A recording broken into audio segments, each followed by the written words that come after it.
Okay, I'd like to open the public hearing for proposed lot line, or excuse me, local law number 1, clarification to the change to the lot line adjustment for zoning law. I'd like to, Mary, please read the notice, public notice. Yes, I just had it here. The Clermont Town Board will hold a public hearing on Monday, May 6th, 2019 at 6:45 p.m. at the Clermont Town Hall, 1795 Route 9, Clermont, to hear information on local law number 1 of 2019, amending Article 4, Section 2 of the Town of Clermont subdivision regulations concerning the review and approval of lot line alterations in the Town of Clermont.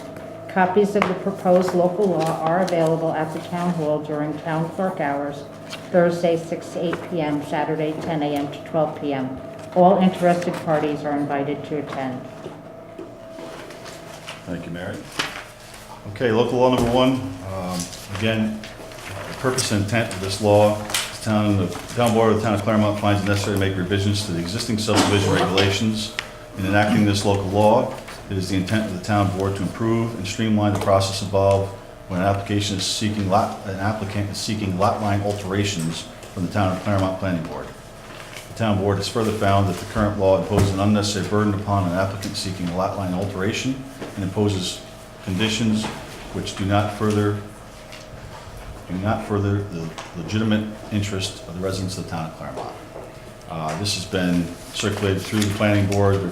Obviously, the comments and intentions have been included in this law. It's also been through county planning, and there was no adverse effects to in their opinion, no adverse effects in their opinion on this. So it's back to us to adopt this law. So at this point, I'd like to open the floor for any public comment on the local law. Is there any town board comment on this local law? One more. Just to echo what you said, it's simplifying process that was, doesn't need to be a full subdivision type. It's not creating any new lots, just with a lot line adjustment. Okay. One more round. Any public comment? Okay. I'll close the public hearing. Thank you. The regular board meeting will start at 7.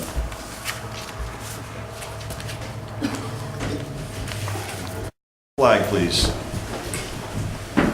Pledge allegiance To the flag of the United States of America and to the republic for which it stands, one nation, under God, indivisible, with liberty and justice for all.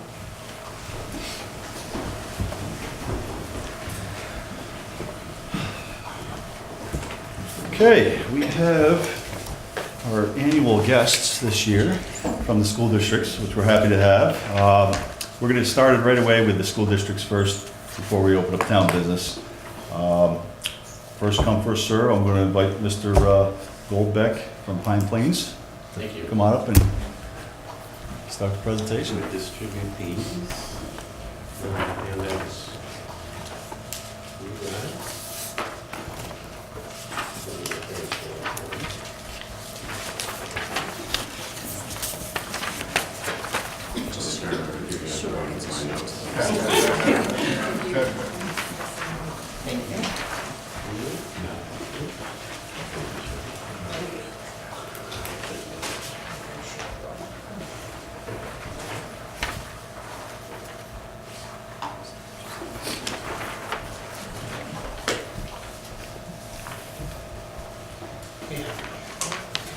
Sure, right there's perfect. Great, thank you. Well, thank you for having me here tonight. Apologies from Dr. Hamler, the superintendent of schools. He had a scheduling conflict and asked me to fill in, so I'm happy to be here. I'll take you through the budget and some key points. If anybody has any questions, I'll pause for questions at the end. We're proposing a budget that was adopted by the Board of Education on April 23rd. It's a total budget of $32,928,878. It's a 1.32% budget increase over last year, and it's actually our smallest percentage increase and the smallest dollar increase in the last 5 years. Total dollar increase is $428,218. And we'll maintain all our programs. I've listed them on the handout. I've given out all of our pre-K program, grades K through 12 academics, our ag program, which is very important, Chinese language classes. We have a technology program in the junior and senior high school, special ed services and academic intervention, career and technical education through Duchess BOCES. We have a one-to-one computer initiative that's now pre-K through grade 12, and of course our athletics program. I've listed some significant changes in the budget. Our salaries are the big increase this year, $416,000. We have an increase of $365,000 in health insurance. That's offset by a reduction of $224,000 in other employee benefits, which is helpful. Also a reduction in the amount of money we've budgeted for BOCES services this year. And all other budget items in the rest of the budget increase a total of $21,000. So again, it's an overall budget increase of $428,000. Our levy increase, which is not final until August, where we have a tax cap limit, tax levy limit of 2.52% this year. We're staying within that limit, and right now we're anticipating a levy increase of 2.52%, which is $23,615,000 and a little, $615,572. We're not going to be piercing the cap, so homeowners will still get their rebate. Why is the levy increase higher than the budget increase? Because the state, in their infinite wisdom, reduced our state aid by $187,000 this year. We've offset some of that with increases to other revenue, and of course, as we always do, we use fund balance and reserves to close the gap between what our taxpayers pay, what the state gives us, in order to balance the budget. On the ballot, May 21st, is we ask your approval of the 2019-20 budget.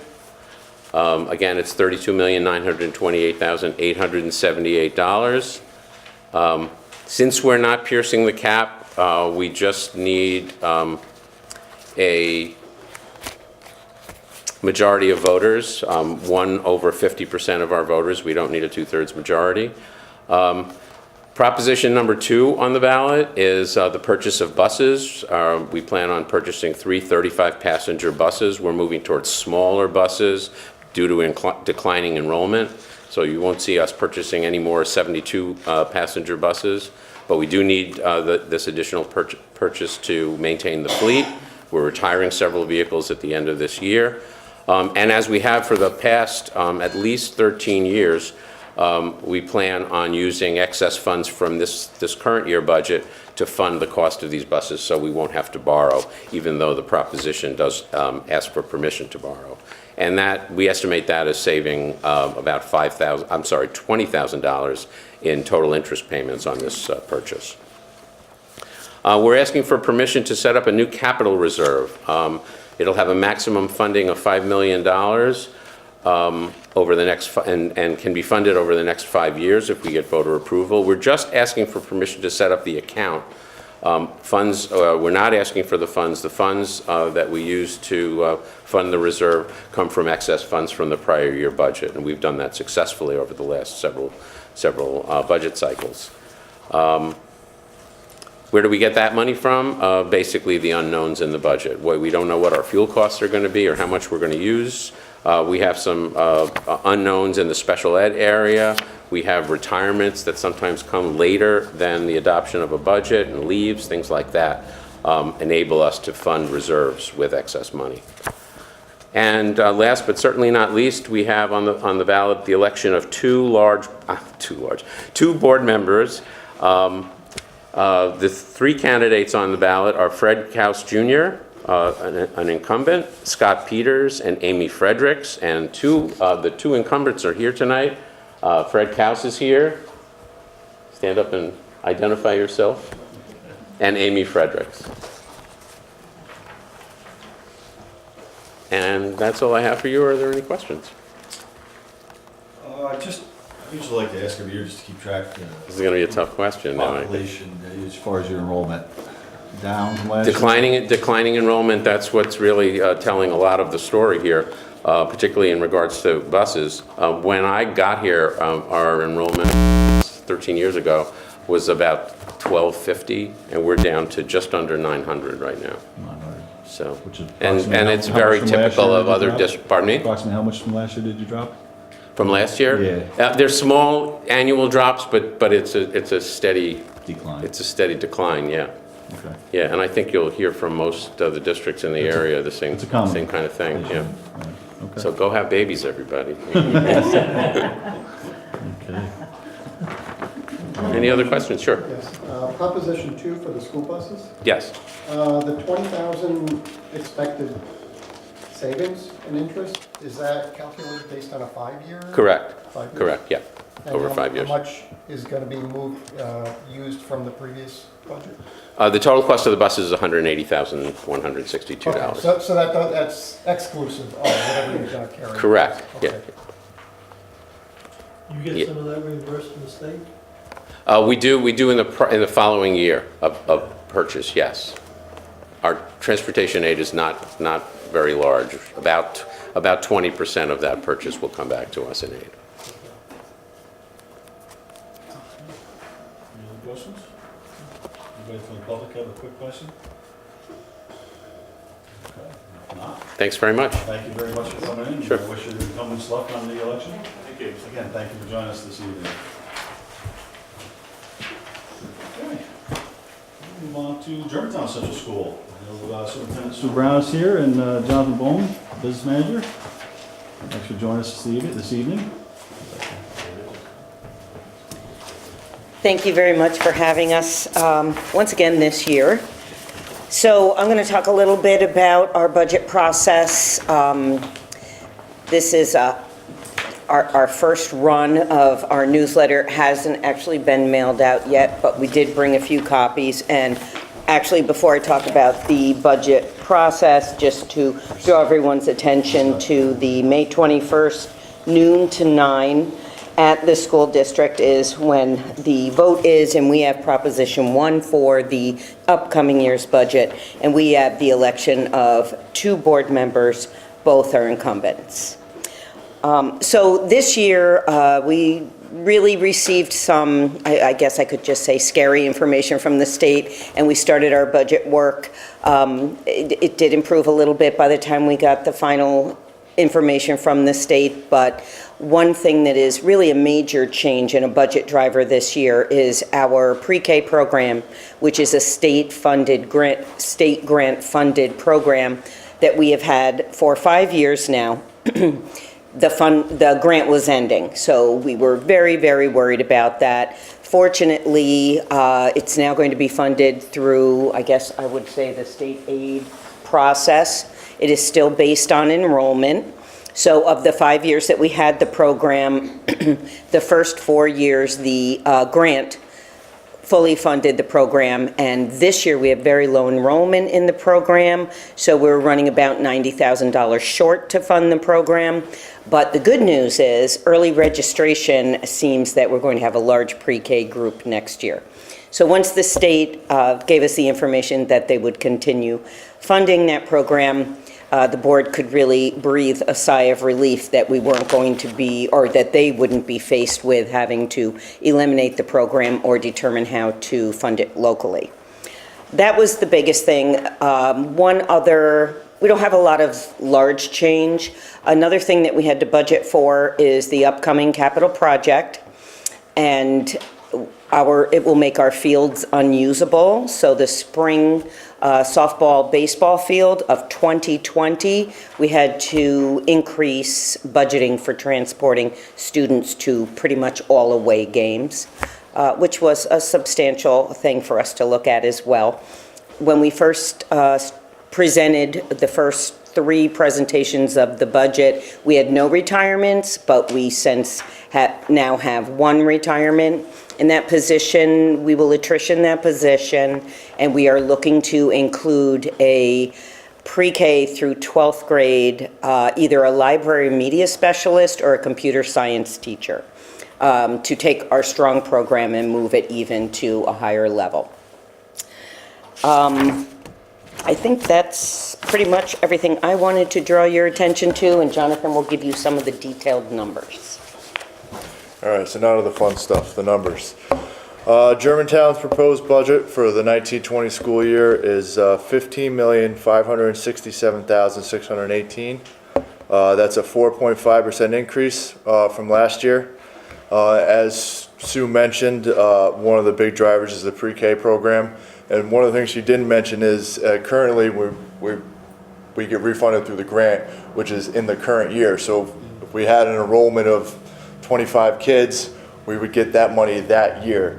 Now, you get enrollment, it's not paid to the next year. So it's hard to tell if we're gonna have shortfalls or not. So all this pre-K program is being pulled into the general budget.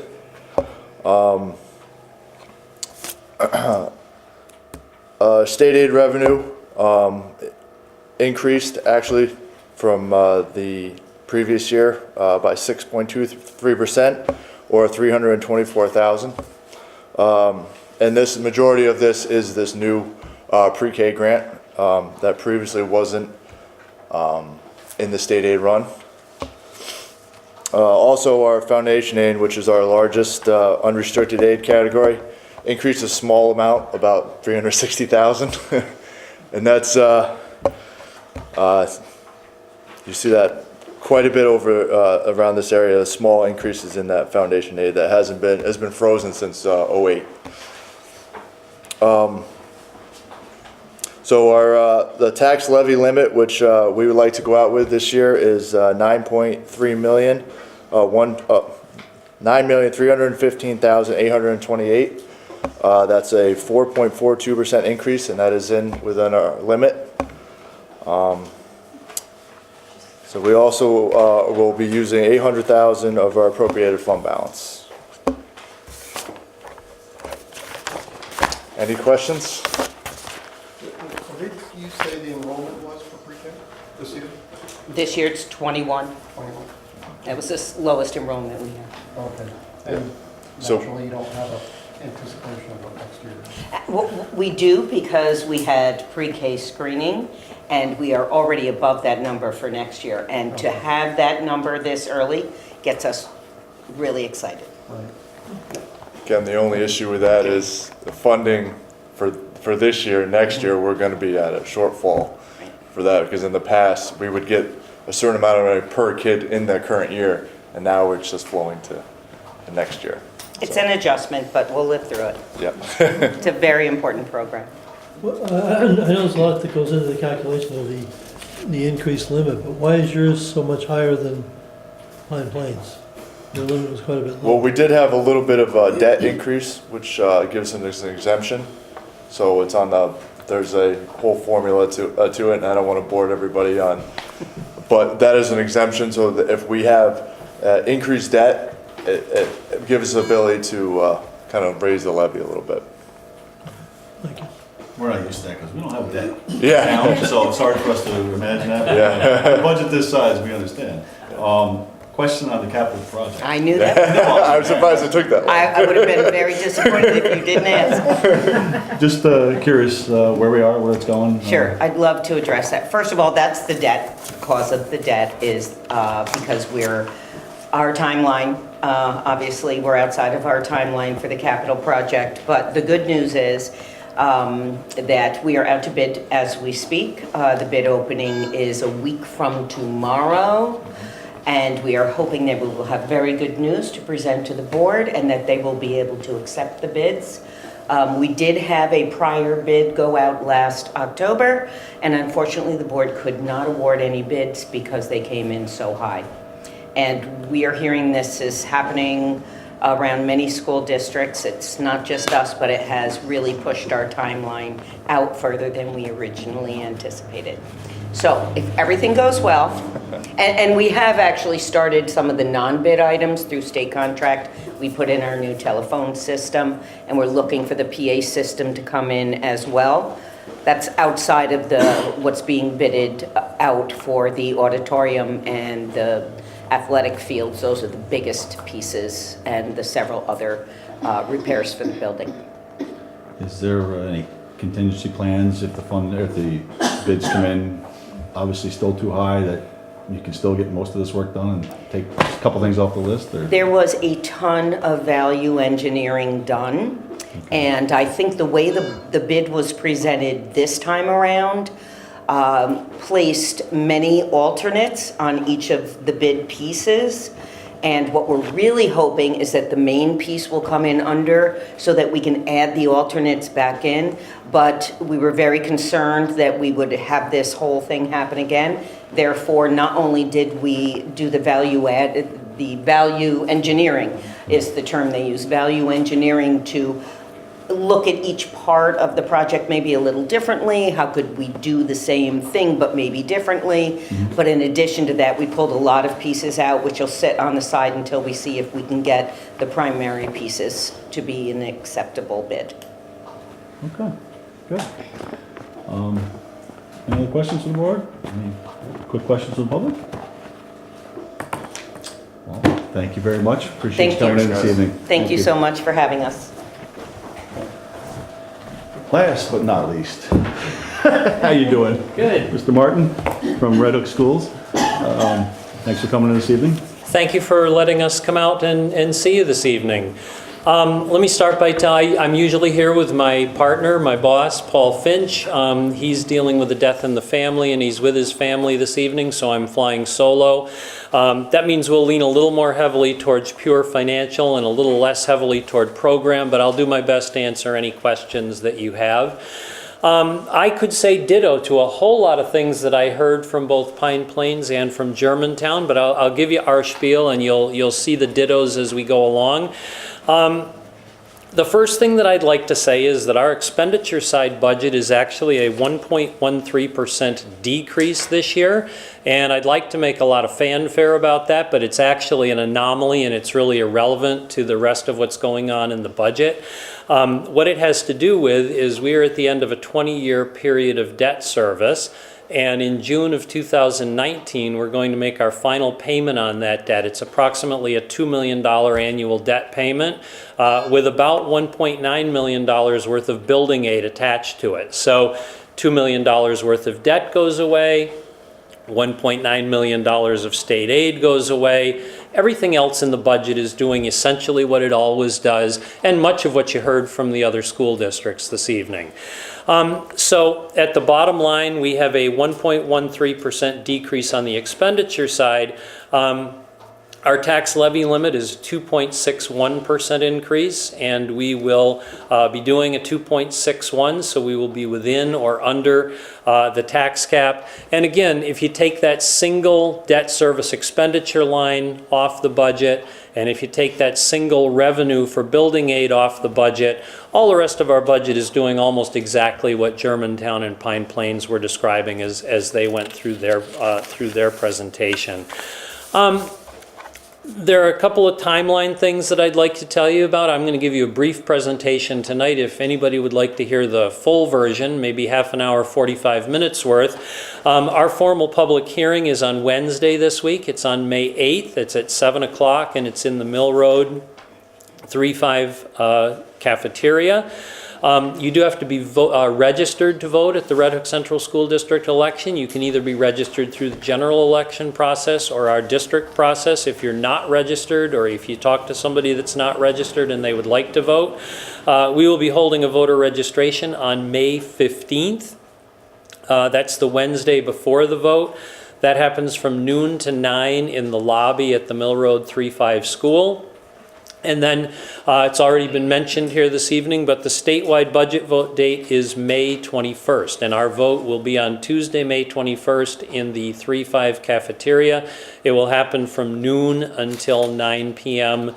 That day. We have a chock-full ballot this year, and I'll defer eventually to our Red Hook Library people, but in addition to the budget that I'm talking about this evening, we have a board election. There are 2 seats. We have 2 incumbents running for those 2 seats. So it will be uncontested. Those 2 are Johanna Moore and Maggie Rothwell. We have our annual bus proposition. It is at $330,000, which is roughly in the range that we do on an annual basis. Last year we bumped it up a little bit. Last year, for the very first time, we actually borrowed for that bus proposition. We had had a difficult year in 2017-18, and we did not have surplus funds at the end of the year to apply to the bus purchase.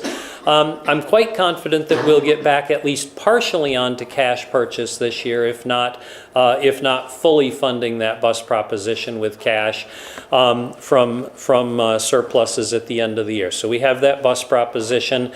Both of the libraries are going to be on the ballot this year. The Red Hook Library will be on the ballot for an increase in their funding, and they'll talk a little bit more about that later. The Tivoli Free Library is also in the Red Hook Central School District, and they will be on our ballot this year for an increase in their funding. Every 2 years, we have a student board member re-upped. So a number of years ago, we put a non-voting student from the high school on our board. It's usually the student council president. That has to be re-upped by the voters every 2 years, and this is the year that we do that. And we also have a solar project on the ballot. The solar project, about a month ago when we were crafting our ballot, the state was, I'm going to say, at about the 90% level of telling us that they would fund this with state building aid. In recent days, that has become less certain. This project is not going to be financially viable in the absence of state aid, and we would not move forward with it. But there is a proposition on the ballot for voter approval to go ahead with a solar project that, if the state does provide the appropriate state aid on this, we would move forward with. You were talking while the Germantown folks were up here about their capital project, their auditorium project. We are in a similar position. On May 28th, well, let me back up a little bit further than that. In November, we cleared state ed with our plans and specifications for our auditorium project. And almost immediately thereafter, we began hearing from our architect and construction manager about a very difficult bidding environment. And we began doing the same kind of value engineering things that you're talking about. The project was significantly value engineered, and when we went out to bid and opened the bids on May 28th, they left us still with a very, very, very tight budget. And I say it that way because the architect and construction manager are telling us that they believe we could award bids, get to certificate of occupancy, and complete the project within the existing budget, but that it really wouldn't be the project that we had envisioned when we came out of the gate with this about a year and a half ago. During that November to March period, we had talked with our Assemblyman Cahill about this difficulty, and he has obtained on our behalf an additional $500,000 to go toward this project through the same state and municipal program that funded $3.5 million of the original authorization. Additionally, our Red Hook Education Foundation is going to come through with another $100,000. But the way this works, we're going to need voter approval to accept and spend that $500,000 and that $100,000. So it was too late to get it onto our May ballot by the time that we had analyzed the bids. We are scheduling, in addition to our May 21st vote, we are scheduling a June 18th vote for the voters to consider accepting that $600,000 and applying it to the capital project so that we can make that more of the project that we came out of the gate with. The budget that we built is largely a rollover budget, although there are a few things that are beginning to materialize that may free up a little bit of money. We are looking at doing some reallocations. We had some For example, some retirements that came in after the deadline, and we're going to accept those retirements. We're going to probably need to do some reallocating. You asked about enrollment. Our kindergarten numbers are looking very small. It's looking like we may be able to reduce both a kindergarten section and possibly a second grade section this year. But we are seeing a lot more social emotional needs in our elementary levels. So we are looking to maybe rework the way we do social workers. We're also looking to possibly get an elementary school guidance counselor in place to deal with some of those issues. Those would come within the budget that I've described, and they would come by reallocating funds. Again, I would remind folks that we are presenting a budget that is tax cap compliant, and that we come out to vote on May 21st, as do all districts around the state. And I would stop there and take questions if anybody has them. Anybody on the board have any questions? One question. All three of you said the enrollments are going down, right? And that's affecting your budget. You still have all these buildings that, I'm wondering if the high school that I went to in Connecticut, and actually it's a semi-private high school, it takes all the public school children, but it has a private board. But they have students coming in from China that pay high tuition and help to fund them. I don't know if that's something that you could do or you've ever even thought of. Well, I don't know about the international. We have recently opened up Red Hook for non-resident tuition-paying students that are parent-paid, and that has become a bit of a revenue source for us. I would have to take under consideration the possibility of looking for international students to pay tuition. Yeah. They've actually built a dormitory for these students coming in. I've put a few of them. Yep, and as the other folks described, this has been a slow but steady decline. It's typically graduating a senior class that's much larger or somewhat larger than the incoming kindergarten class, and your total numbers go down, and then those smaller classes move up through the system. I mean, it's a fight that everybody's facing. I mean, the general population has decreased in Columbia County, I don't know about Dutchess County, but I mean, and you know, people just aren't having 3, 4, 5 kids anymore. So Right. it's an issue everybody is facing with all the school districts. Well, all three of you came in under the cap, which is great with these circumstances. Anybody from the public have any quick questions for Red Hook School? Any other questions? And we do have our friends from the Red Hook Library that usually tag on to Sure. my presentation. Sure, why don't we have those step up? Oh, okay, thank you. All I did right. not recognize you.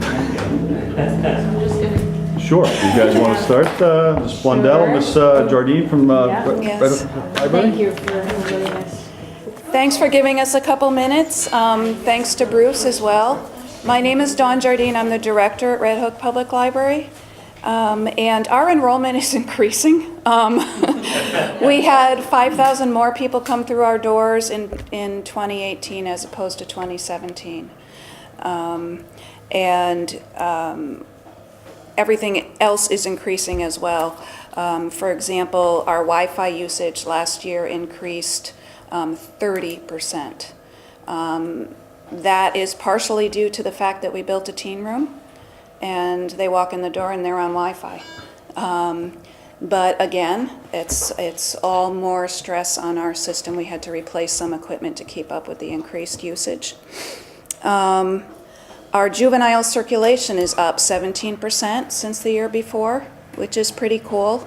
And for perspective, our juvenile circulation is in line with much larger libraries such as Wappingers or Beacon. So that's something that we really excel at, is serving children.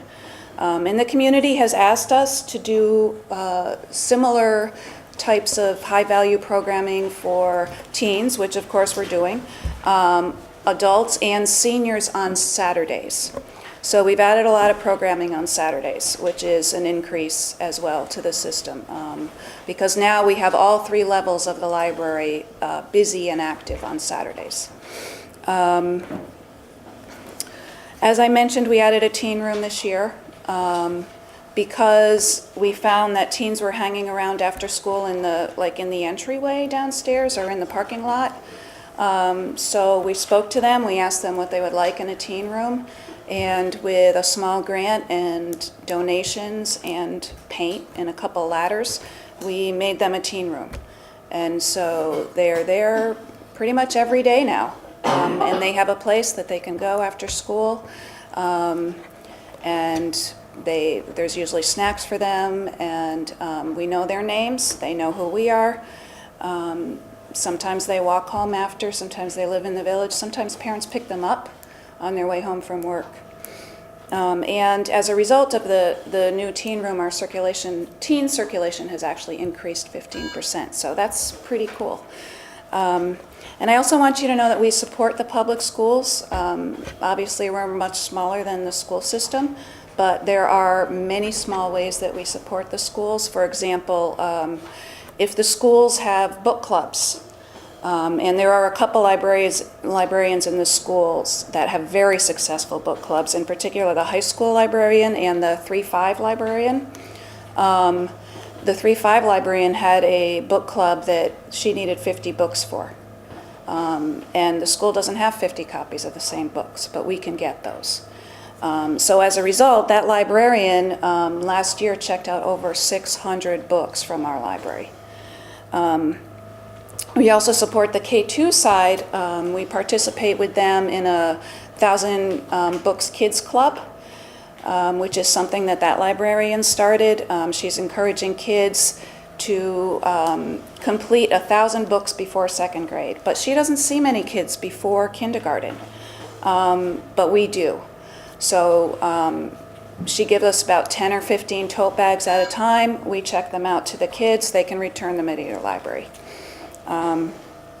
Another thing that we do is we provide about 15 hours a week of volunteer time and vocational training for teens with disabilities.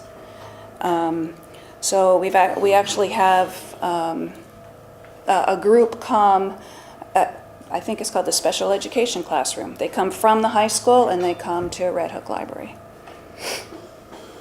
We serve seniors with homebound delivery, afternoon programs. We have new creative Saturday programs. We assist people with talking books and Braille library, tech support, and as I said, a lot of new tech teen programming, such as Escape the Library that's coming up this week. So what we're asking for is about a 4.42% increase over our budget. That's about $3.25 per the average homeowner. And the total amount is $16,400.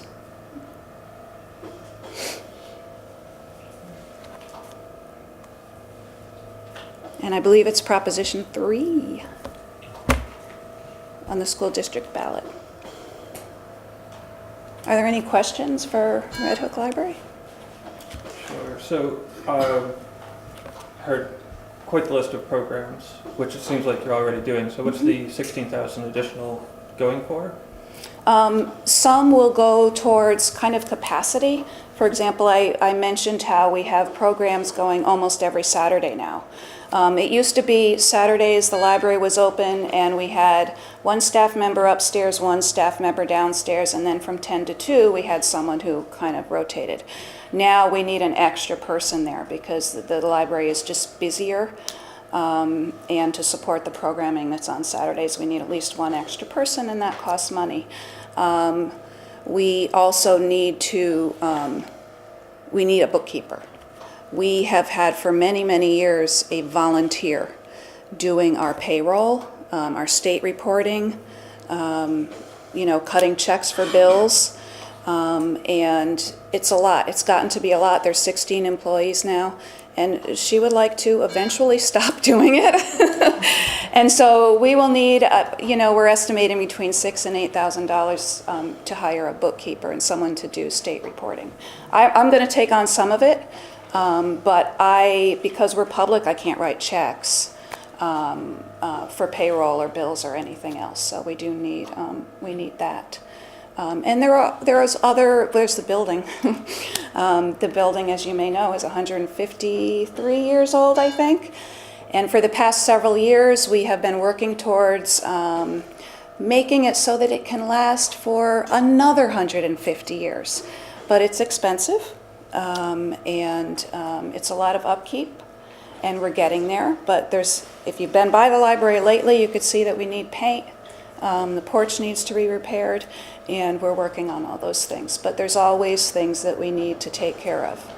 So, but slowly we're bringing it up to date. We had an electrician in to look at all of our plugs, and we seem to be going room by room, updating and getting energy efficient lights and things. So. And what is your overall budget? Well, if you include the tax paid budget is $361,000. That's the tax. Yes, but last year we received about $53,000 in grants and donations. This year is likely not to be that much. So it comes to around $400,000, I think, is the total budget.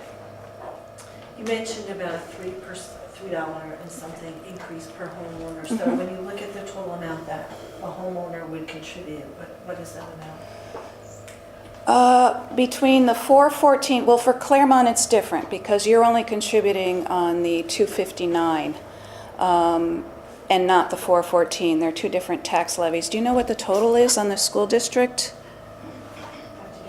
Yeah. Just give me a moment and I'll have that. I've got it too here. Let's see. Why is Clermont's amount less than the other?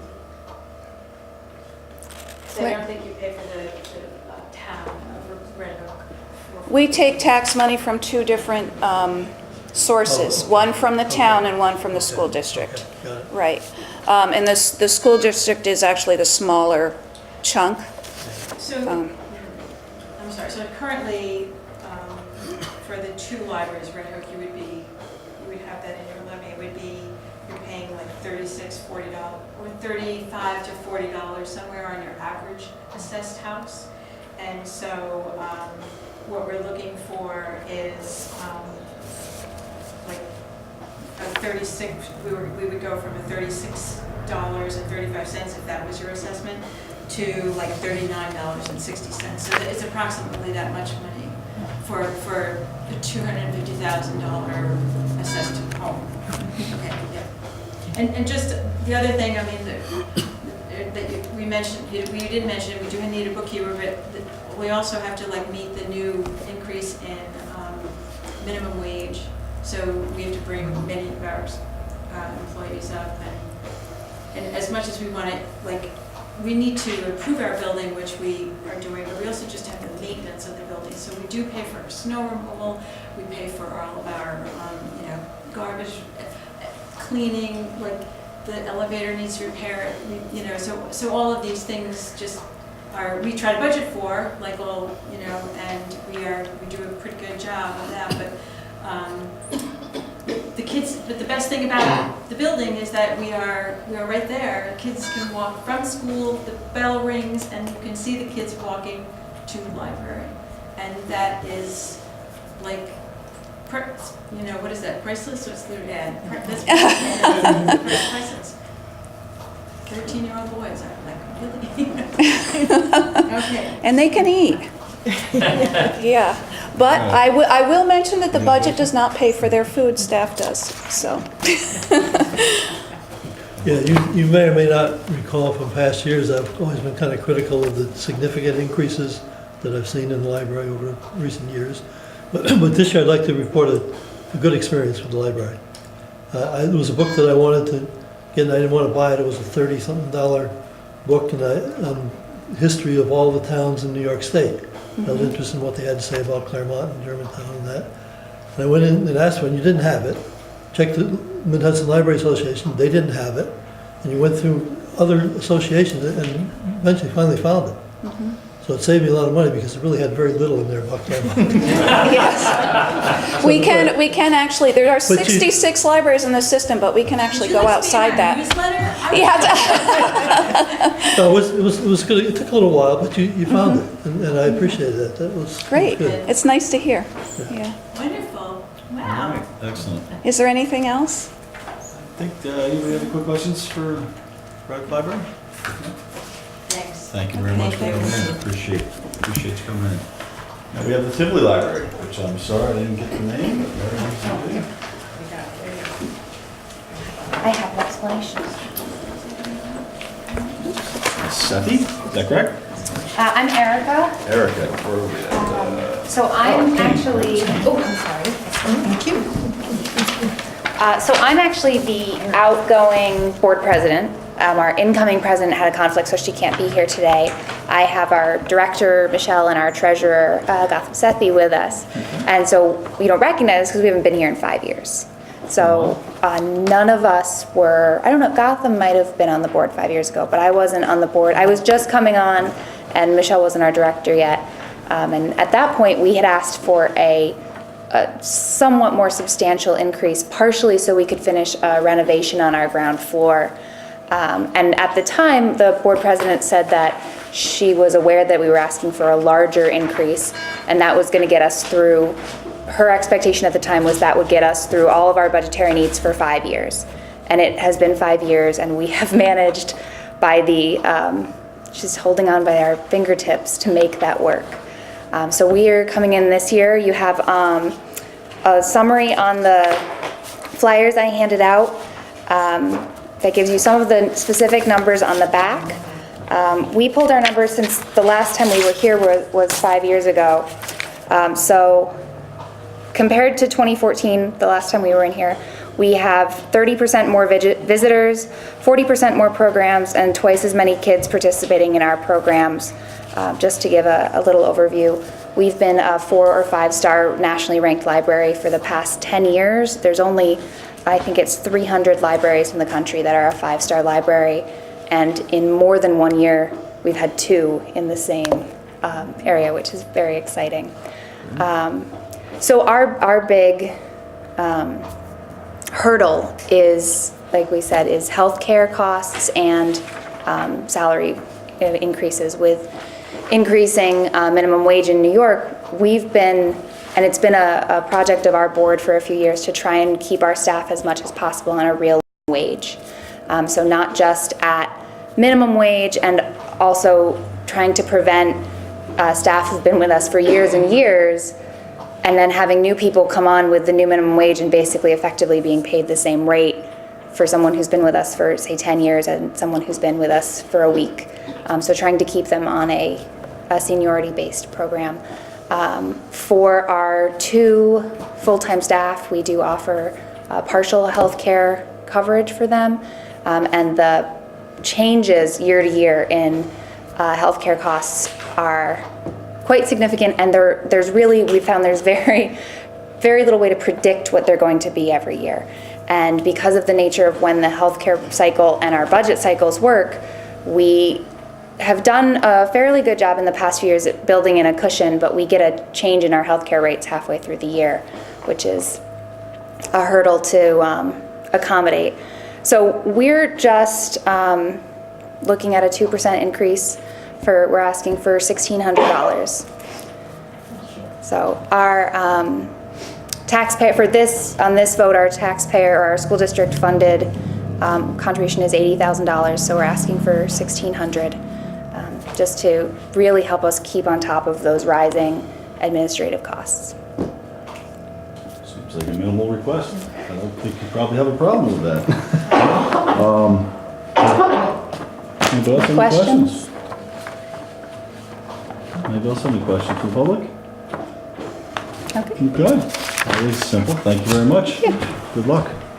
I would like to wish everybody good luck with the budget votes, and I appreciate everybody coming in this evening, taking your time out to come in and present the budgets. We certainly appreciate it. Look forward to hearing from everybody each year. So again, thank you. Thank you. Thank you for giving us some time. You're welcome. Okay, before we get started on our meeting, we need to take a quick executive session, discuss contract negotiations. Need a motion to go executive session? Second. All in favor? Opposed? Carried.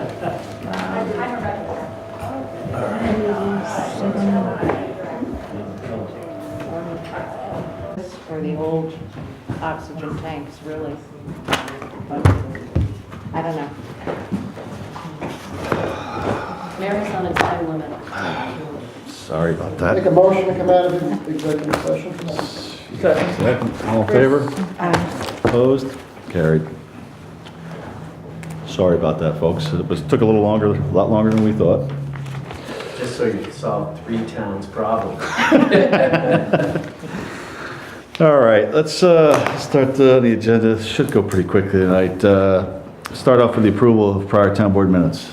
Any So moved. corrections? Second, all in favor? Aye. Opposed? Carried. Thank you. Thank you, Mary. Start out with your clerk report, please. Okay. See what we got. Town clerk's report for April 2019. Community house lease, $1,000. For zoning, special permit application, $100.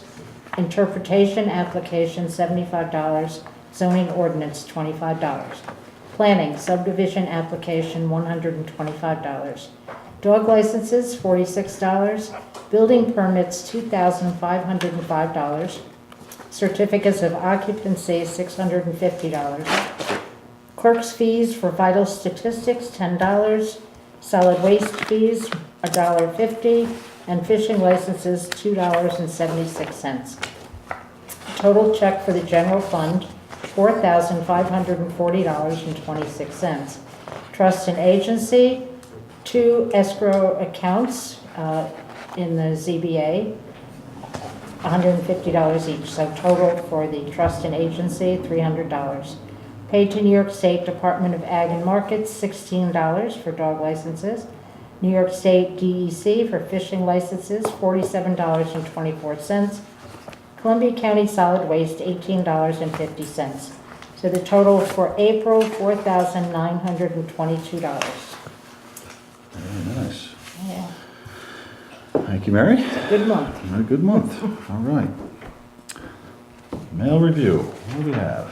I have nothing. Nothing. Nothing, no. All right. No mail. Correspondence for the web committee. Do you have any suggestions, comments, complaints for the web committee? All right. Good. We'll move on to committee reports. Not too much this month. The flag is up and the POW flag also. Thank you for Yeah, that, Chris. I saw that. Looks good. Yep, looks good up on the Nice. hill there. And don't have anything to update on the new truck. I was going by a couple times and see Jimmy's truck. I was going to stop and ask him, but I didn't get a chance. But I presume that should be coming in pretty soon. I would think he'd have it shortly, yes. And we paid for it. Yep. And they're putting the plow Sure, on. it's up there, you're getting everything fitted for it, so. Yeah, they're supposed to be putting on the plow and the stainless steel Box. box, body on the back. Okay. All right. Evan, how we doing? Your website? Nothing this month. Nothing? Should have an update soon, I would hope, but been busy. I'm sorry, I can't hear. Sorry, Just talk loud to everybody, please. no update on the website this month. Okay. Chris, you got anything? No, Bob already mentioned the flag. It's up. I think it looks good. That was it. Thank you for that. Well, it does, it's very nice. Thank you. Okay, Dawn? Since our last meeting, we were notified by the Bank of Greene County that we received $750 towards the landscaping for the park entrance. And How much? $750. And I also worked with Amy Perella to submit a grant to the Iroquois Community Operating Company for the same project, and that is $6,300. That grant went in May 1st, and we would be notified of our award by June 15th. And then the other is I wanted to thank everybody who worked on the Easter egg hunt. It was on Friday, April 19th, and for a Friday evening, we had a nice crowd. The weather held up, and I just want to thank everybody who participated. It was a nice event. Can I ask a question? How much money does the park committee have right now?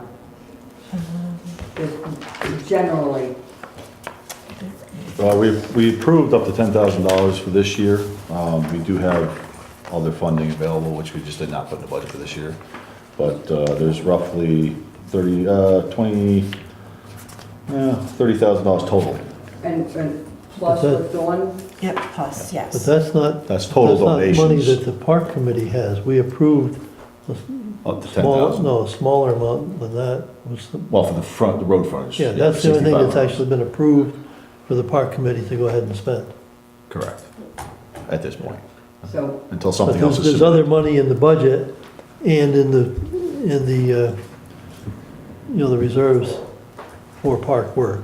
so we have, I'm sorry, Ray, what did you say, what was the total number? The total amount we have available for everything to do with our parks is roughly $30,000. And is Plus that whatever included? else. No, not yet. Not yet, okay, so it's gonna be up to $40,000 now. It could be. I mean, I don't know how, I've never applied to the Iroquois community before. I'm not sure how competitive the grants are and what, what kind of projects we're competing against. So, I did it was the $7,100 budget, was everything over there to this point for the budget that I had from Amy. And I just backed off the $750 that we'd already received, or were set to receive from Bank of Greene County. So we'll see what we get. Good, thank you. And while we're on committee reports, I just defer to Mary Howard if she's got anything more to add for the. Thanks. Can you talk? I'll try. The committee was corresponding back and forth while I have been away for the past 3.5 weeks. They have been working on our report and tweaking pieces of it. I know Dawn helped out with some of the historical aspect. Amy, again, has been working with her for grant applications. We have tentatively set a date of Saturday, June 15th as our park planting day. The times are yet to be determined, but we also have a committee member who said she was willing to take on the advertising and promotion of that event. And we're going to keep working at it. Hopefully by the end of June, we should have a report that we can present possibly as late as the end of July. All right.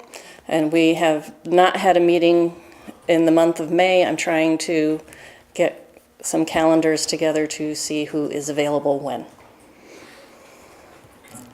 Any questions? Is there anything more that was done on the recommendations for signage? I have a draft. I don't have it before the committee yet. I'd like them to take a look and then present it. Okay? Can we put something towards the front burner? It's been brought to my attention that someone's using the soccer field for dog training. For what? Dog training. They're setting up obstacles and training dogs in the middle of the soccer field. And I'd like to make sure we have some signage that says no dogs on the sports fields or something on the fields areas, because I mean, there's plenty of mowed areas, plenty of mowed grass over there that they can use. They don't need to be on the actual fields that kids play on and run around on. We have them on the ball field though. I know we have no dogs allowed on the field. On the field, But, okay. you know, I think it's common sense that we don't want them on a playing area where they're dropping. 2 or 3 meetings, town board meetings, I once again brought before this board, and it was tossed over to the park committee. Mhm. And I really think it's a responsibility of the town board to put up a sign. Once again, it's your responsibility, a simple sign. Well, we were looking No, for some but- tasteful wording, so we thought the committee could probably. It is tasteful wording. We welcome people. It's already done. But we have it in our minutes. But it's really up to the town board. And I think it could be sent to you, but it's up to you people. Oh, we There's certainly no would like to do ATMs, it. Yes, there's no dog training, there's no this, no that. There have been ATMs that are going around, and I reported this some time ago, and what to say from one of the state troopers from Hudson.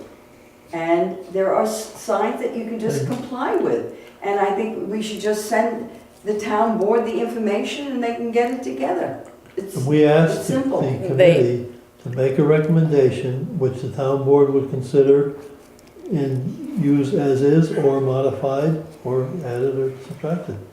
And we have a draft that has to be circulated for our committee members to review. Because we were And then we criticized can once submit it. before for jumping in front of the committee's Jumping in decision front to of do the so. committee. You know. Add dog training, okay? Well, I'm just saying, I'd And like so to, if it ever gets done, what else is got, that we should add to the list? Before you get into the park, there'll be a very long list. And to address the dog training, it is state law that you have to have your dog under your control and leashed. pick up after, and, but as of right now, we still haven't had anything posted, which, you know, obviously it needs to be clearly posted, which, Yeah, there's two laws that apply. One of them is the agricultural law, and one of them is state health law. And I'm not sure which one says which, but the one of them says that they have to be leashed on a 6-foot or shorter leash. And the other one says you have to be cleaned up after. I'm not sure which one is which.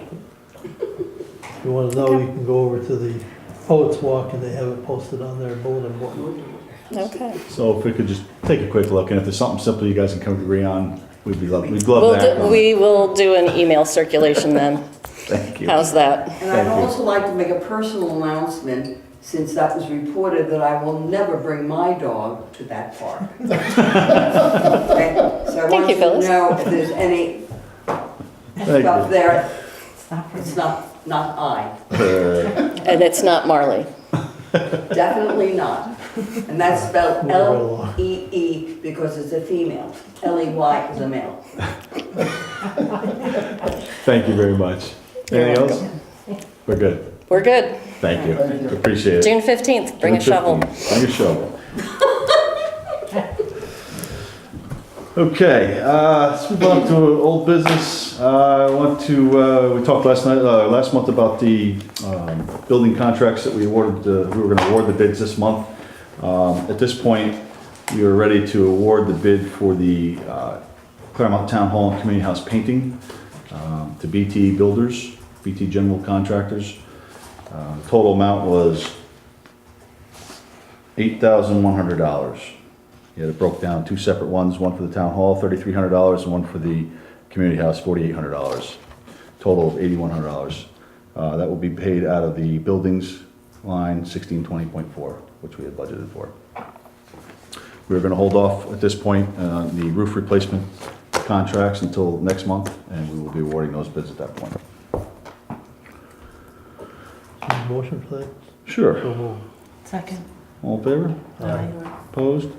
Carried. Next thing, old business, Red Wing. Just want a quick update. Not a whole lot of information to update people on this month with. I know the planning and zoning board, planning board especially, has been involved with this. I believe, maybe you can clarify, did you get in contact with Matt to send that letter off to the DEC? Okay. Okay.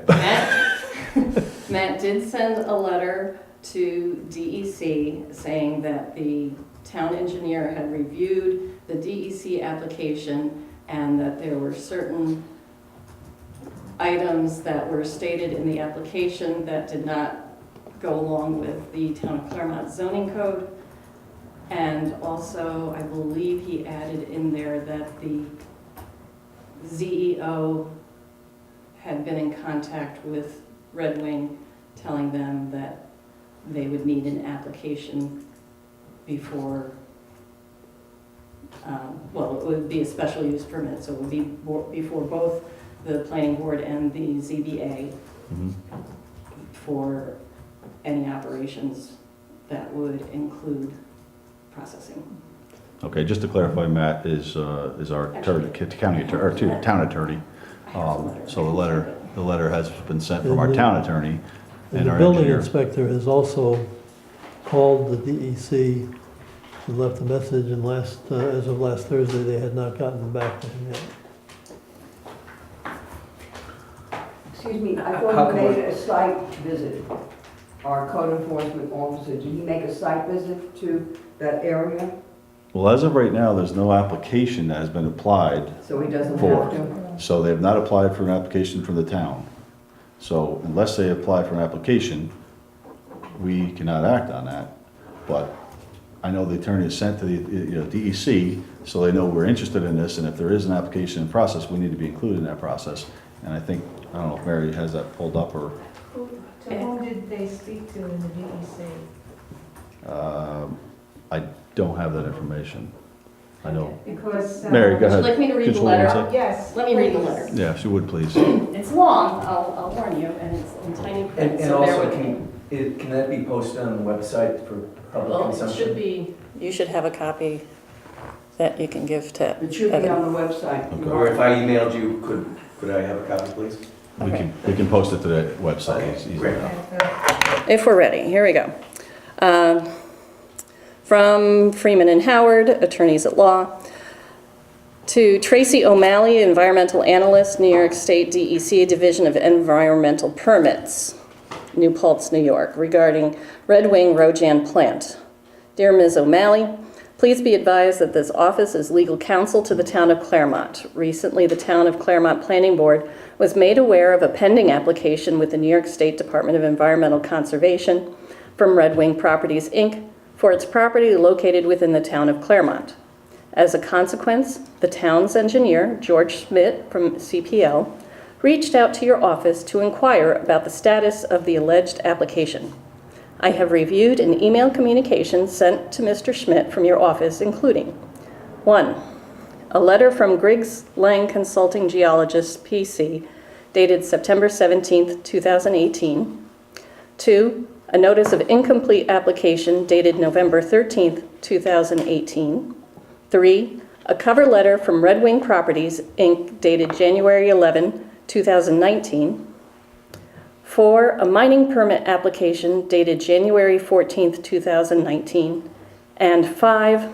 A short environmental assessment form dated January 14, 2019. From a review of these documents, it appears that the project application was deemed incomplete by New York State DEC and remains incomplete at this time. We also understand that the New York State DEC adheres to strict predetermined timelines when reviewing mining permit applications. It is our belief that the application to New York State DEC is indeed incomplete, and with respect to any submission or review by the town of Clermont, wholly inaccurate and non-existent.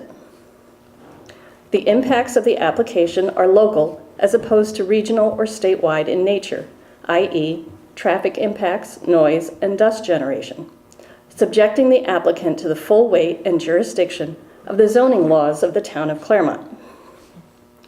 Specifically, from the material submitted, it appears that the applicant expressly requests permission to process 15,000 cubic yards per month of imported, underlined, material at the existing site. As you are well aware, the existing site operated as a mine where material was extracted/removed and processed on site. The applicant's intent to process material imported from off-site does not constitute mining under the applicable provisions of the New York State Mined Land Reclamation Law. In particular, the definition of mining in the MLRL is,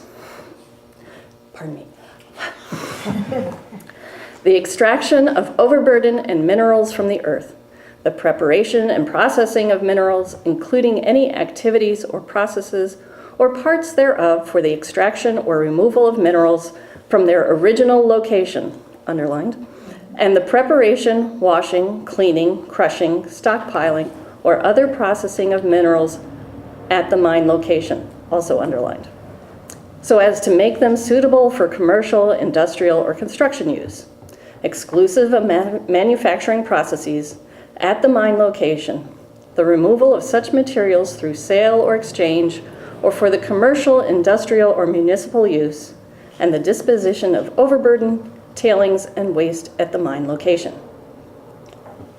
New York State Environmental Conservation Laws, Section 23-2705, in the last sentence of the paragraph 1 of the September 17, 2018 letter from Griggs Lang Consulting Geologists, the applicant expressly notes that it intends to use the site to process material from imported off-site mining locations. not extract and process material from the mine location. This use does not constitute mining, and the automatic DEC authority under MLRL does not apply. As a result, pursuant to Chapter 6, New York Conservation something regulation, Part 617, the applicant is required to submit a site plan application and obtain any necessary approvals/variances from the town of Clermont. In connection therewith, the town will likely act as lead agency in conducting any environmental review on the application. Furthermore, it appears that the applicant's mining permit application contains several patent errors. Firstly, the applicant erroneously states that the local government does not have any permit jurisdiction, questions 12A and 12B respectively, when in reality, the town of Clermont does have permit jurisdiction. Secondly, the subject parcel is located within the RA zone of the town of Clermont and the Rojan corridor. As such, the zoning code for the town of Clermont only allows mining via special use permit. The current mining operation does not have any such special use permit. Finally, the change of use from on-site mining activities to the processing of imported materials negates any possible prior existing non-conforming status that the current mine operations may enjoy. Additionally, in consultation with the town's engineer, the short EAF seems woefully inadequate for the proper review of this application. As a threshold matter, a full environmental assessment form and environmental impact statement should be required, as this is likely a Type 1 action under the New York State Environmental Quality Review Act. The questions answered in the short form also have numerous errors. 1, the response to question 2 fails to identify the required approvals and permits from the town of Clermont. 2, the total acres controlled reposted in question 3 does not agree with the response provided by the applicant on the submitted mining permit application. 3, the response to question 5A is arguably no, since the mining use would require special use permit and the operation does not have one. 4, the response to question 5B is no, since the comprehensive plan and the zoning law clearly indicated that any commercial use would need to be harmonious with the neighborhood. 5, the response to question 8 of the short form indicates the proposed action would result in a substantial increase in traffic above present levels. A traffic study of same is warranted. 6, the response provided to question 12 indicates the site is not within an archaeological sensitive area. However, a review of the CRIS shows that it is. Finally, it is the opinion of this firm that the following materials are required for further review of the subject application. 1, complete mapping of the mine site showing topography, current and proposed locations of material stockpiling and processing areas, limits of the life of the mine, property boundaries, and any current or proposed reclamation areas. 2, a copy of the current mining permit. 3, an in-depth sound study. 4, analysis of dust generation. And 5, a comprehensive traffic analysis. Upon receipt and review of the above listed materials, further comments may be forthcoming. Thank you for your time and attention to this matter. If you have any questions or comments, please feel free to contact the undersigned, Matthew J. Griesmeyer, Esquire, CC to Supervisor and Town Engineer. Mary, thank you very much for reading all that. So just to give a quick summary, the attorney sent a very detailed objection and letter to the DEC for us to be involved. Mary, thank you because you've been involved with this. She's working with it. She is on the planning board. If you know Mary Howard, she's on the planning board. She's been handling this with the engineer and the attorney. And could we get copies of this? If Mary, you read it beautifully. And the attorneys did a good job. They addressed many things in zoning laws. And if we can just get a copy of this, if it could be on the website, so we can copy it at home with our own printers, would be greatly appreciated. Check with Matt. I will check to make sure that's... I- if that should be on the website or not, I will And it check. shouldn't come from me. Yeah. I helped with a draft. I'm not a signatory, and as a member of the planning board, I have to remain impartial to this. As it is being this involved, I'm on the line ethically. and There's also, one, I didn't hear you mention the application that was made in January of this year, which also checked off that the town has no. Yes, She did say it that. was She did mentioned. say yes. Okay, I thought you had one from last year. January of 2019. Okay, I missed that I'll one. get a copy and send you a copy of Okay, can I ask a question? that. Yeah, sure. Change this. My name is Donna Marquardt, and I wanted to know, since Red Wing has been operating all these years without a special permit, according to the zoning, are you going to give him a violation? The I'm sorry, answer- didn't you talk to the, The You can have ZEO? that? no? He doesn't have access to the cabinet, so I had to file a FOIL with Mary to get Okay. that. But I found paperwork looking through hours upon hours of minutes. And in the planning board, as of August, I can give you this, August 11, 2010, your former attorney, Andy Howard, he was supposed to reach out to Mr. Doherty, because Mr. Doherty, they couldn't reach him. He said he would follow up with Mr. Doherty. I followed up in minutes, years after this. There is never any mention, again, in old business about the special permit or Red Wing ever again. I'm just gonna let you, I'm gonna let Mary field this because she's been involved with it. Mary, you wanna? Okay, this is where it comes down to the current mining is a non-conforming use. The mining was in existence prior to, the use of mining was in existence prior to the zoning code, so it's a non-conforming use. As soon as the use changes, then the property owner is to come before the boards for whatever permits. Excuse me, Mr. Desmond, without this gentleman on this board or he is, I must praise this gentleman. Yes. He is at every board meeting, every department's board meeting, and the knowledge that this gentleman imparts, please listen to him. On May 2010, it indicates, this is prior to you're saying now about the new zoning going into effect In 1970, 2011. 1974. This is 2010, there was a special permit needed for Mr. Desmond noted it on May 2010. Okay. He noted it that there needed to be a special permit for that mine. This was at the time that they sought a very important change to that permit to allow them to mine below the water table, some 45 to 47 feet below the water table. Right. And you are to be commended, Mr. Desmond, for Yes. having caught it at that time.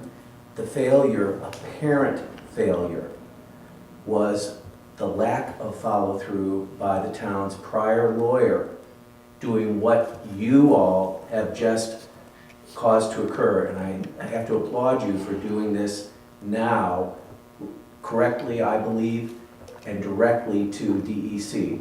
This is just where the town of Clermont was failed by its last lawyer in 2010. Well, I hate to burst your bubble, but he's still our current lawyer. This is assistant that's handling this, which is the one we're dealing with now. He could have a derivative suit against him for not following through. Wow. There's no mention in any of the meetings. You know how you always say, let's speak about old business? Yeah. What happened? It was never brought up again. I question I that. would say 2010, I wasn't. I don't I remember. mean, It let me ends. tell you, it's boring. Yeah. There's nothing, the prior month from that? But again, Nothing. I just want to So I say don't know what he I'm was talking very about. appreciative of this action now. Well, all I can say is this matter there's a lot of eyes on it right now. We have everything we can do to get involved with this and see what we can do. I know my husband has given you telephone numbers. Mr. Ryan Leduc, He is the mine land specialist, Region 3, and he also handles permits and applications, and he is very familiar with Red Wing. And he was supposed to be contacted by the CEO, and I don't know why he couldn't get in touch with him, because my husband gets in touch with him within a half hour. And he doesn't even have the title, the CEO down in Clermont. Well, at this point, the planning board is really, obviously, the board that's on top of this. I spoke to them. You're more than welcome to come to their meeting and discuss this with them, find out, any further information, but they are the ones in the, the front line on this. If he doesn't have it already, a copy of that letter should probably be given to Sam. I don't know if you know, does he have it? Yeah, I have. And as far as making it available on the website, there is a provision in the FOIL law. Mary, you can probably certainly on this to a little more detail, but I think things that are communications going back and forth before a final decision is made are not foilable. Yeah. And I don't know if this comes under that or. My stuff is draft. So Yeah, no, you were involved in it. I don't have any problem with you sharing it. I'm just saying that I'm not sure, and I'm glad people heard it, but I'm just not sure that, we should just willy-nilly pass it out on the website or to everybody until we check with the attorney, and because it's his letter. It's a public meeting, and the letter Was just entered It was into just the record. entered, It was so entered it's- into the it should be. minutes. Yeah, it's a public file, it went to the DEC, It's so. public, Yeah. and it It's, behooves this town board that they are following through with the lawyer. You've heard compliments from the people who are involved with Red Wing personally, that the town board's lawyer is following through, Right. and it was a great letter, Yeah, and he had many absolutely. points. So I think the town and the community and the world should know about that particular letter. Okay? It's a public meeting. And also, Mr. Desmond had informed me, which I didn't know, that all these 17 years that this mine has had modifications, probably every 5 years, that they were supposed to send certified letters to each homeowner that's within 550 feet, did you say? I believe you said. And had to have a return receipt, and then they had to submit that, I believe, to the zoning board of appeals. They never did that, and I live probably a foot within the mine. Really? And I've never received that. And how am I supposed to know that there is a modification unless I keep checking with the DEC, keep checking with the DEC? That should not be my job. Well, I There don't, should be a public disclosure, maybe on the website. see, I don't think that they came to the zoning board. No, they didn't. No, They drove. see, that's the I mean, they problem, went they to didn't the have drive-by. an application. They ignored. And you wouldn't send They letters even out to ignored the the neighbors town unless after you put in invited an them application to that had a appear. public They hearing. ignored and just. Yeah, so we know. But if there wasn't a public hearing, you wouldn't send letters, so, But the thing is, right? they skate Am I through, getting you the don't point? understand, they skate through. If you don't have an application, then the public doesn't have a chance to speak. Right. It's like the domino effect, and then what happens is they skate through, and then they just ignore the attorney. Well, They don't- we're heading they this don't off answer. now, okay? Now we're on top of it. We are Okay. heading this off, I hope and we so. will be involved, and Please. we should not, they're gonna have difficulty when this comes up, because Thank obviously it's you. not allowed in our zoning law. Thank you. So, obviously you heard the letter, we will make that public, and we are very much on top of it at this point. So I you. apologize for anything that happened in the past. If they skated around us in the past, that is possible, because if they don't apply to the town, and we don't know about it, they renew their permit to But what happens DEC. now, that they're. Well, the DEC knows that we are applying for lead agency on this, so that has to come to us.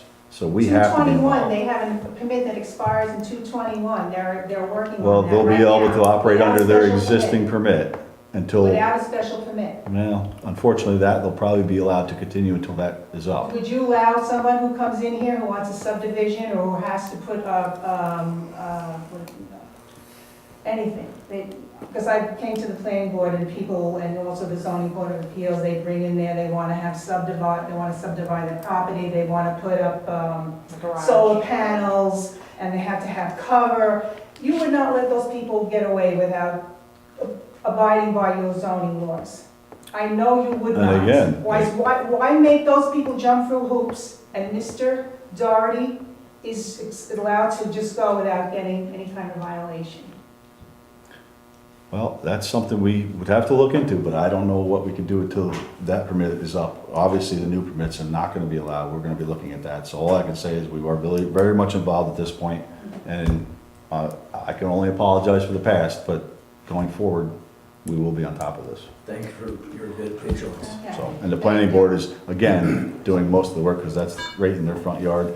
And then, you know, if it comes to anything needed by the town board, we'll certainly be involved as well, so. I appreciate you listening, and again, Mr. Desmond, thank you for sharing your knowledge and your conscientious approach to your job.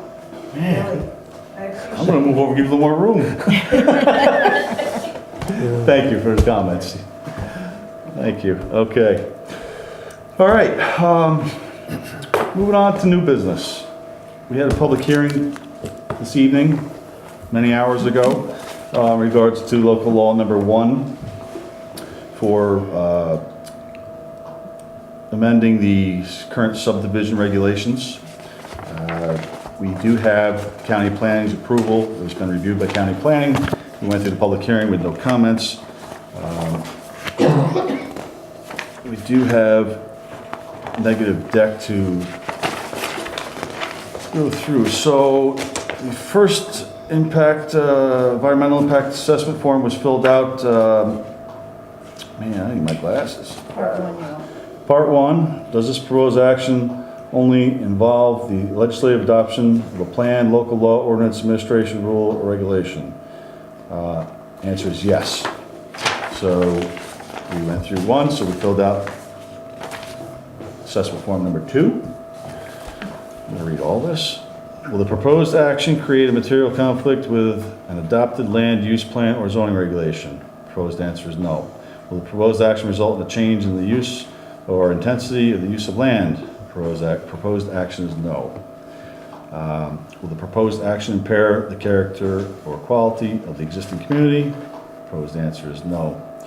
Will the proposed action have an impact on the environmental characteristics that caused the establishment of a critical environmental area? Proposed action is no. Will the proposed action result in an adverse change in the existing level of traffic or affect existing infrastructure for mass transit, biking, or walkway? Proposed action is no. Will the proposed action cause an increase in the use of energy and it fails to incorporate reasonable available energy conservation or renewable energy opportunities? Proposed action is no. Will the proposed action impact existing public-private water supplies or public water treatment facilities, utilities? Proposed actions are no. Will the proposed action impair the character or quality of important historic, archaeological, I can't even say it, archaeological, We know what you mean. architectural or aesthetic resources? Proposed action is no. Will the proposed action result in an adverse change to natural resources, wetlands, water bodies, groundwater, air quality, flora or fauna? Proposed action is no. Will the proposed action result in an increase in the potential for erosion, flooding, or drainage problems? Proposed action is no. And finally, will the proposed action create a hazardous environmental resource or human health? Proposed action is no. With all answers being no, at this point, I believe we're at the position to do a Move to negative declare declaration. negative declaration. Thank you, I can't spit it out. Second. A second? All in favor? Aye. Opposed? Carried. With that being declared, at this point, we'll put up the local law number 1 for adoption. Need a motion? Should have a roll call vote on local law. Second. So Chris? Who made the motion? Is there a copy of the local law number 1 that we just read very quickly? You want to read it quickly? Yeah. We just read it silently? Oh, Or yeah. you can read it out loud? It's up to you. What, basically, it's, Pretty long. yeah, it's quite long if you want to read it. Basically, it's just clarifying the subdivision. Here's a copy if you'd like. It's basically just simplifying lot line changes And in some cases, they don't require a public, I got to sign. public notification or public Yeah, you can- hearing. Go ahead. I'll go through them. Okay, so let's do a roll call vote, if you don't mind, please. Okay. This is on the local Local law law accepting one. that. Councilman Desmond? Yes. Councilwoman Bronson? Yes. Councilman Himpel? Yes. And Councilman Gildersleeve? Yes. Okay. And Yes. Supervisor Yes. Stats, I'm sorry. We get a vote. Thank you. Okay. Okay, Motion is carried. local law is adopted. Yep. The planning board's been asking for that for a while, so. All right. Thank you. We are going to pull the local law number 2 for this evening. And the last on new business was park signs.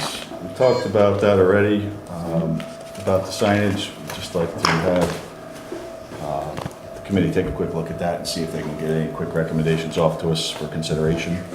And we will certainly take those The longest recommendations. sign you've ever seen. Well, that may be what's needed, but we'd like to at least involve the committee on I that. think you and daughter ought to be on that committee. Okay, Supervisors Report. A couple things to report. Sales tax, we received our sales tax check, which is the first quarter sales tax check. It was $93,234, which was up just under 4% from last year this time, which is great news. It's continuing to show improvement. It was up from the year before, about 7%. So sales tax is continuing to climb, makes a huge difference for our budget, for the county budget. So we continue to advocate for spending local. It all helps the town and county. So we certainly appreciate and can appreciate anybody that can spend money local. Pave New York. Highway Superintendent just gave me this the other day. I don't have it ready for this meeting. We'll do it next month. We did get, the funding was put back in the budget for the Pave New York for roads. We did not anticipate this, so we'll be doing a budget amendment to receive this and put it as expenditures, $10,621.81.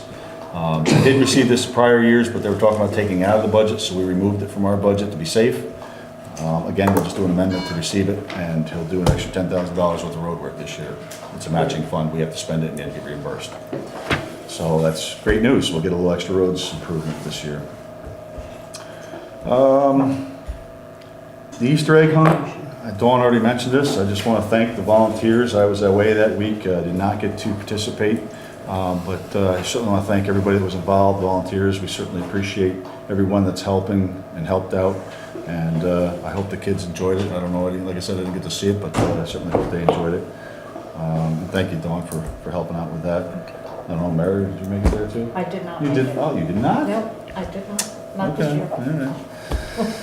All right. What else? I don't really have a whole lot more to discuss. We had a long meeting, so anybody has any issues with county issues, please come see me. I'd be glad to talk to you about it and clarify anything I can do for you, and other town business if we haven't covered it. Being said, let's move on to motion to pay abstracts. It's the longest meeting I've had in a long time. Make a motion that we pay the prepaid general, which abstract is this? The receipt's missing 5. What is it? Prepaid is number, oh, okay, number 5. Vouchers 111 through 113. In the amount, that's $198.43. Second. I move to, All in favor? oh, aye. Move to pay general abstract number 5A, vouchers number 114 through 140 in the amount of $6,934.39. Second? All in favor? Aye. Opposed? Carried. I move to pay highway abstract number 5, vouchers 33 through 46, in a total of $9,731.86. Second. All in favor? Aye. Opposed? Carried. I make a motion to pay trust and agency abstract number 4, vouchers number 10 through 12 in the amount of $510. Second? All in favor? Aye. Opposed? Carried. Okay, move on to public comment, if there's any left. Did we cover everything? Any other public comment? Okay, no other public comment? I'll entertain a motion to adjourn. So moved? So moved. Second. All in favor? Aye. Opposed? Carried. Thank you. Thank you. Second, is that Evan?